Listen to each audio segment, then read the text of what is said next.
दोस्तों आज शुरुआत करते हैं अपने फ्यूचर इंडेफिनिट टेंस की, जो कि जो टेंस के मैंने स्टार्टिंग में आपको 3 प्रमुख पार्ट बताए थे। आपका प्रेजेंट हो गया, प्रेजेंट, पास्ट और फ्यूचर, जिसमें हमने प्रेजेंट को पढ़ लिया, जो पास्ट टेंस है उसको कंप्लीट कर दिया। अब फ्यूचर टेंस है, उसकी बारी है। अर्थात हमने जो टोटल टेंस 12 होते हैं, 12 में से 8 टेंस है वो हमने कंप्लीट कर लिए हैं। तो अभी 4 टेंस बचे हैं। बाकी अगर आप चैनल पे अभी नए-नए आए हो तो आप जाके अपने यूट्यूब चैनल पे विजिट कर सकते हो और इन टेंसों को रीड आउट कर सकते हो। चैनल का नाम है अपना ASI LDC।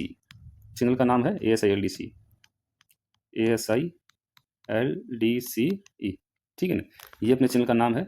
यूट्यूब पे जाके आप विजिट कर सकते हो। तो चलिए अब इस फ्यूचर इंडेफिनिट टेंस को शुरू करते हैं। सिंपल वही चीज़ें रहेंगी। सबसे पहले हम जो पढ़ने वाले हैं वो हम जो पहचान है वो पढ़ने वाले हैं कि टेंस की पहचान क्या होती है। तो सबसे पहले देखिए, जो पहचान है हिंदी के अंदर वो क्या होगी, सबसे पहले यही देखेंगे। तो फ्यूचर इंडेफिनिट में गा, गे, गी या होगा, होगी, होंगे इत्यादि शब्द है वो हिंदी वाक्य के अंत में आएंगे। अगर इत्यादि शब्द आते हैं तो समझ जाइए कि वो टेंस कौन सा है। वो टेंस आपका फ्यूचर इंडेफिनिट टेंस है, ठीक है। इसके बाद 2 नंबर देखते हैं हम। 1 सेकेंड। 2 नंबर देखिए, 2 नंबर है आपका हेल्पिंग वर्ब। कि टेंस की में हेल्पिंग वर्ब कौन सी प्रयुक्त होगी।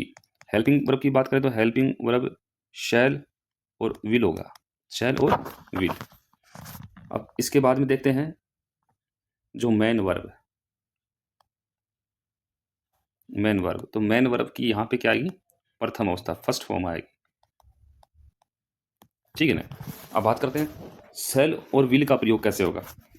अपने जो पर्सन्स पढ़े हैं, सब्जेक्ट पढ़े हैं, कर्ता पढ़े हैं, कौन से, आई, वी, दे और यू। उसके बाद में third person he, she, it या किसी का भी सिंगुलर नेम।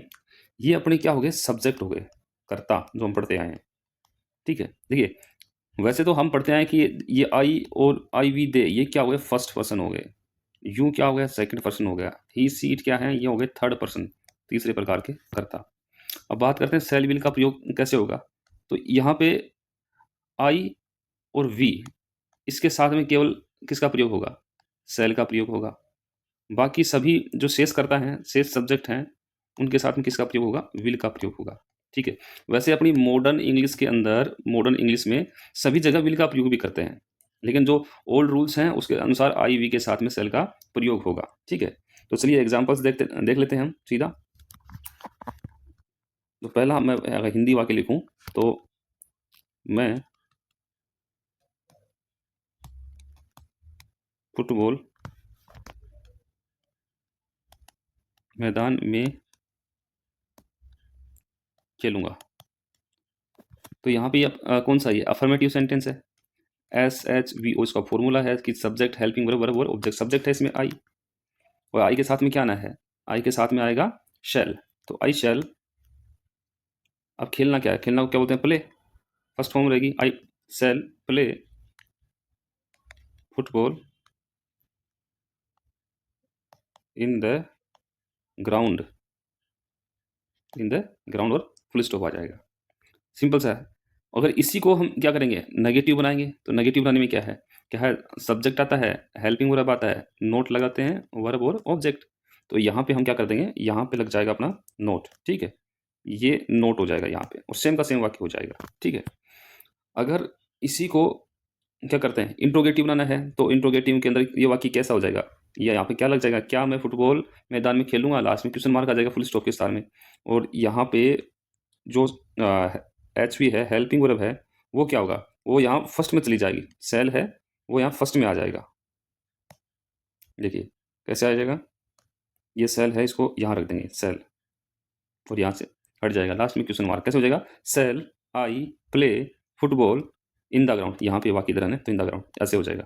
चलिए मैं वो इसका इंट्रोगेटिव और नेगेटिव बनाता हूँ, या नीचे लिख ही देता हूँ। अभी हम कौन सा बना रहे हैं, इंट्रोगेटिव एंड नेगेटिव इस सेंटेंस का। तो क्या वाक्य कैसा रहेगा, मैं यहाँ लिख देता हूँ फिर से। वाक्य कैसे होगा, क्या। चलिए उस सब्जेक्ट को चेंज करता हूँ, सब्जेक्ट को दूसरा लेता हूँ। क्या तुम पुस्तक नहीं पढ़ोगे? लास्ट में क्वेश्चन मार्क।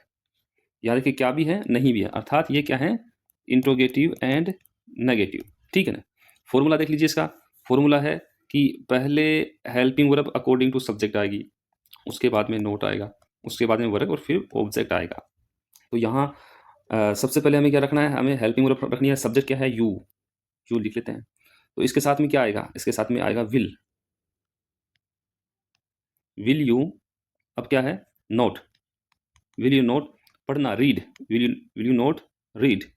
और लास्ट में ऑब्जेक्ट क्या है, ऑब्जेक्ट के रूप में will you read note book, last में क्वेश्चन मार्क। सिंपल सा है, ऐसे ही बनाना है। लेकिन एक नियम और है, एक नियम और है इस टेंस में ध्यान रखने वाली बातें, जो आपके एग्जाम में भी इस टेंस से अगर आता है तो एग्जाम में वो पूछा जाएगा जाएगा निसंदेह, कोई इसमें डाउट नहीं है।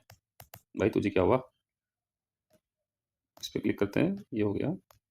देखिए सब हमने कर लिया, आई और वी के साथ में सेल का प्रयोग होगा, ये तो रूल है, ठीक है। लेकिन दूसरी बात ये भी है, अगर कॉन्फिडेंस हो, कॉन्फिडेंस आ रहा है, दृढ़ निश्चय है कुछ कार्य करने में, तो सेल के स्थान पे आई और वी के साथ में विल आएगा उस स्थान पे। जैसे बोलते हैं आई विल किल यू, जैसे यहाँ आई विल किल यू, मतलब यहाँ आदमी क्या है, गुस्से में भी क्या होता है, दृढ़ निश्चय, एंगर में भी क्या होता है, हार्ड डिटर्मिनेशन होता है। तो यहाँ पे विल आया किसके स्थान पे, सेल के स्थान पे। अकॉर्डिंग टू रूल तो यहाँ तो सेल आना चाहिए, लेकिन अगर दृढ़ निश्चय होता है तो वहाँ आई और वी के साथ में किसका प्रयोग होगा, विल का प्रयोग होगा। इस बात को भी ध्यान में रखना है। तो ये तो होगी बातें रूल्स की। अब है बारी आपके होमवर्क की, अब है बारी आपके होमवर्क की। तो होमवर्क ये है आपका कि हम इस बार यूपीएससी परीक्षा पास कर लेंगे, क्वेश्चन मार्क। ये मैंने लिखा है अफर्मेटिव में, तो आपको अफर्मेटिव में ट्रांसलेट करना है, उसके बाद में इसका नेगेटिव बनाना है, उसके बाद में इसी का इंट्रोगेटिव बनाना है, और फिर इंट्रोगेटिव एंड नेगेटिव में इसको ट्रांसलेट करना है। अगर इतना आपने कर लिया तो ऐसे मान लीजिए कि टेंस आपने कंप्लीट कर लिए हैं। तो चलिए वीडियो को प्यार दीजिएगा, वीडियो को लाइक कीजिएगा और शेयर कर दीजिएगा अपने प्यारे मित्रों के पास में, और चैनल पे नए हो तो चैनल को सब्सक्राइब कर लीजिएगा। और अपने जो टेलीग्राम का जो चैनल है उसको भी क्या करना है, ज्वाइन करना है, ताकि लेटेस्ट अपडेट आपको मिलती रहे। चलिए मिलते हैं नेक्स्ट वीडियो में, तब तक जय हिंद जय भारत।